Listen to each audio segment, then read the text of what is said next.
Welcome to Ignite Success. This is the Keep Your Fire Burning segment, and I'm your host, Snowden McFall, 25-year professional speaker, 6-time author, and coach. Recently, I heard a woman say that she had no control over her time, that she was crazy busy, overwhelmed, her phone kept ringing, she kept getting texts, she was checking her email constantly, and she just was at her wit's end. And I'm here to tell you that you don't want to let other people control your time. I know that's particularly difficult if you're a mother, and clearly you have to make priorities for your children and getting their needs met, getting them to school and getting them to activities. But truly, you have much more control than you think. For one thing, in the case of this woman, you do not have to answer your phone every time it rings, nor do you have to respond immediately to texts. You decide when you're going to do that. You train people. The same thing is true for email. The average employee checks email 37 times an hour. So how productive can they be? Not very. And it takes 25 minutes to get back to full concentration after you've been interrupted.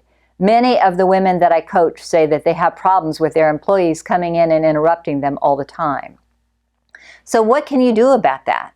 Well, the first thing you could do is shut your door and put a sign on it and say, "Don't disturb me until 2 o'clock." And then people will know that that's when they can come and ask you questions. The other thing you can do is set people up and let them know what your schedule is going to be in terms of answering phone calls, returning messages, and checking email. Ideally, you shouldn't be checking email more than 5 or 6 times a day. First thing in the morning, after you've gotten to the office, not when you get up, because you're not in a space to deal with a crisis when you first get up. And then mid-morning, before lunch, after lunch, mid-afternoon, at the end of your workday.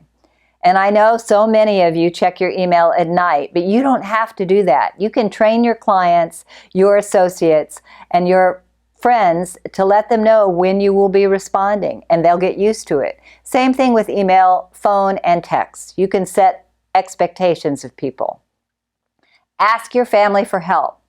I know that for very young children, it's hard to do that, but as children get older, they can take on more and more responsibility. They can help you with the laundry, they can clean up their rooms, they can even make their own sandwiches for school. You can get them involved in that as a fun family activity. You need to always take time for yourself and work in blocks of at least 60 to 90 minutes where you can get your highest priority activities done.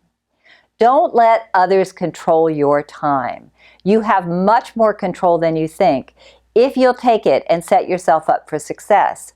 You start by preparing the night before, you set your schedule up, you block out time, and you ask for help. If you've got a boss, work with your employer to make sure that you use your time most effectively and find out when he or she is going to need certain things from you and when they are going to expect you to be at their beck and call.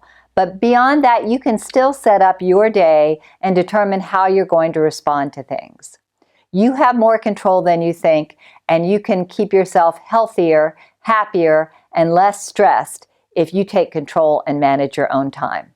And I hope that will help you ignite your success.